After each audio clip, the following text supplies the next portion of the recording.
Olá, eu sou o Dr. André Vidores, médico oftalmologista. Nós estamos no mês do Junho Violeta, que é o mês de combate e prevenção do ceratocone.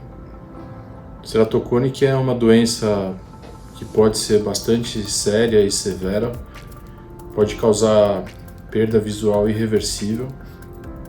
Então é muito importante nós falarmos, dos sinais e sintomas, da detecção e do tratamento.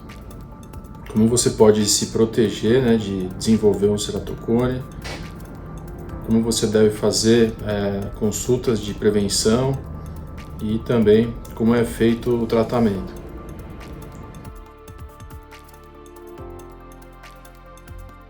Então, em primeiro lugar, o que é o ceratocone? O ceratocone é uma doença degenerativa da córnea. A córnea que é uma barreira protetora do olho humano, ela também funciona como uma lente muito forte, potente, e o meio é a passagem de luz. Então ela é uma estrutura transparente que fica bem na parte da frente do olho. Então essa estrutura aqui. Então o ceratocone ocorre quando essa estrutura, essa lente natural chamada córnea, ela começa a passar por um processo de afinamento e deformação, e ela começa a se projetar para frente num formato de cone.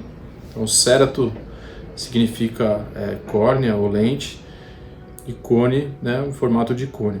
Quais são os fatores de risco dessa doença? Então uma doença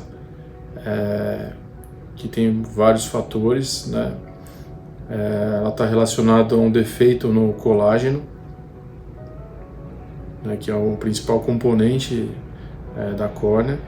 E esse colágeno ele acaba sendo mais elástico do que o necessário. Então ela está muito relacionada com fatores hereditários, e genéticos, e também com sintomas de alergia. Nós sabemos que o ato de esfregar os olhos, de coçar os olhos de forma recorrente, é um grande fator de risco para o desenvolvimento dessa doença. É uma doença que geralmente começa no indivíduo adolescente ou adulto jovem e pode progredir em alguns casos de forma bastante acelerada, e principalmente em algumas situações como quadros de alergia severos, pessoas que são coçadores dos olhos, e em algumas situações de alterações hormonais como a puberdade e a gravidez.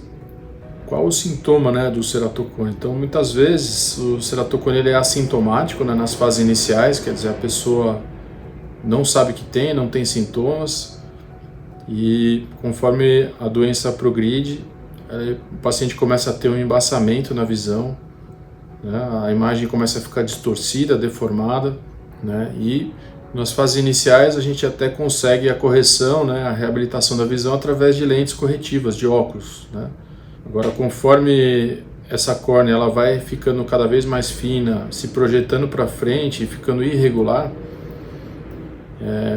chega um momento que o óculos ele não é suficiente para corrigir essa deformação do formato da córnea e corrigir o grau e a visão. E nesse caso, a única forma de reabilitar a visão nesses pacientes é através da adaptação, do uso de lentes de contato rígidas. Então são lentes que acabam dando mais trabalho na adaptação, são lentes mais desconfortáveis do que a lente gelatinosa comum, mas a lente precisa ser rígida porque a lente rígida ela acaba compensando essa irregularidade da córnea, esse formato irregular que a córnea acaba adotando. Como que a gente faz o diagnóstico? Então o diagnóstico é feito através da anamnese, da consulta, onde a gente detecta os sinais, os sintomas, percebe se esse paciente tem sintomas de alergia associados, que é muito frequente, e na hora do exame do grau a gente percebe uma miopia, um astigmatismo elevado.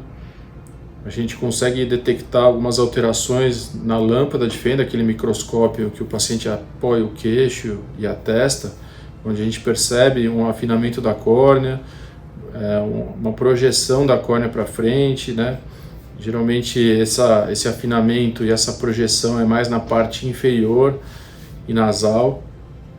Na hora do exame de grau também a gente consegue ver um reflexo diferente do feixe luminoso se movimentando dentro do olho, que a gente chama de esquiascopia.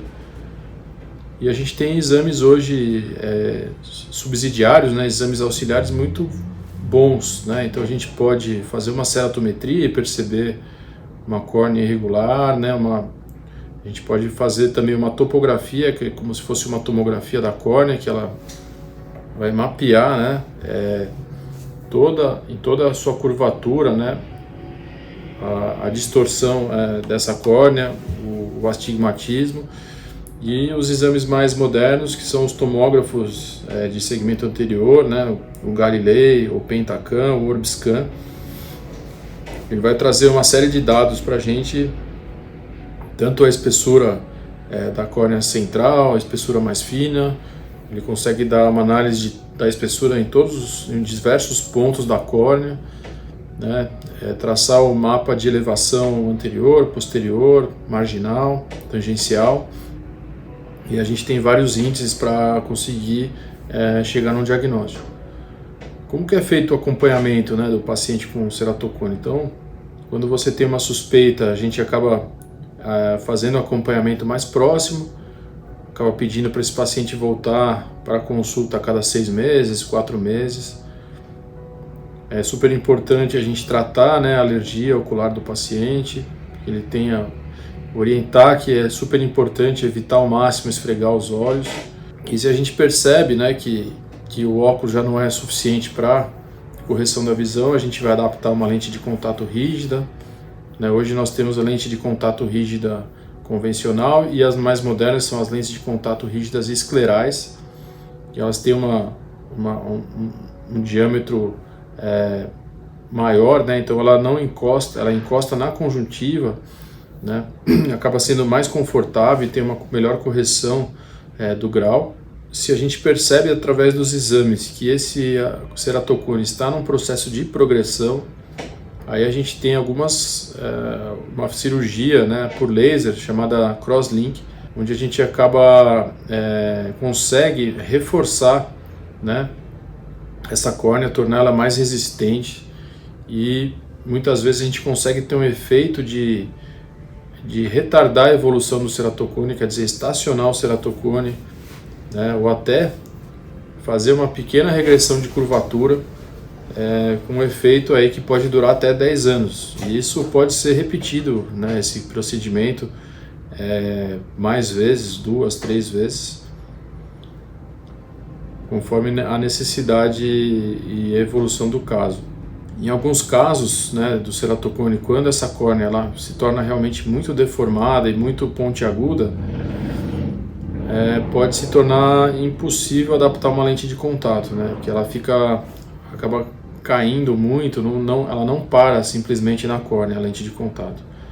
E esse paciente ele passa a ter uma visão que não é reabilitada mais nem pelo óculos, nem pela lente de contato. Então, nesse caso, a gente pode avaliar também a possibilidade, além do crosslink para estabilizar o ceratocone, a progressão, considerar também a cirurgia que é o anel estromal, o anel de Ferrara, né? Então a gente implanta um segmento de anel, uma pequena prótese, né? Você implanta na córnea do paciente com uma finalidade de diminuir a curvatura da córnea. Dessa forma, aplanando ela um pouco, e muitas vezes a gente consegue, depois do crosslink, adaptar uma lente de contato. E nos casos onde não é possível fazer o crosslink, ou que você já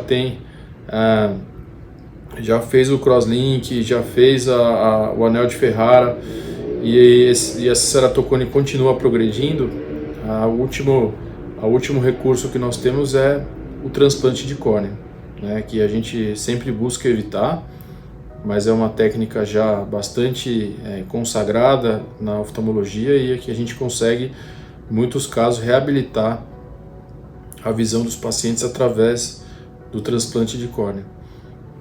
Esse transplante pode ser lamelar, quer dizer, só uma parte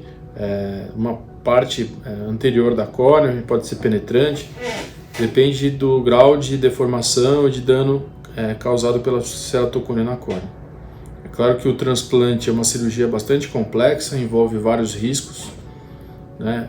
Deve ser feito com anestesia geral, uma cirurgia de uma duração razoável, onde a gente tem risco de infecção, de hemorragia, de rejeição, de desenvolvimento de glaucoma, mas em muitos casos a gente consegue reabilitar parcialmente ou totalmente a visão desses pacientes.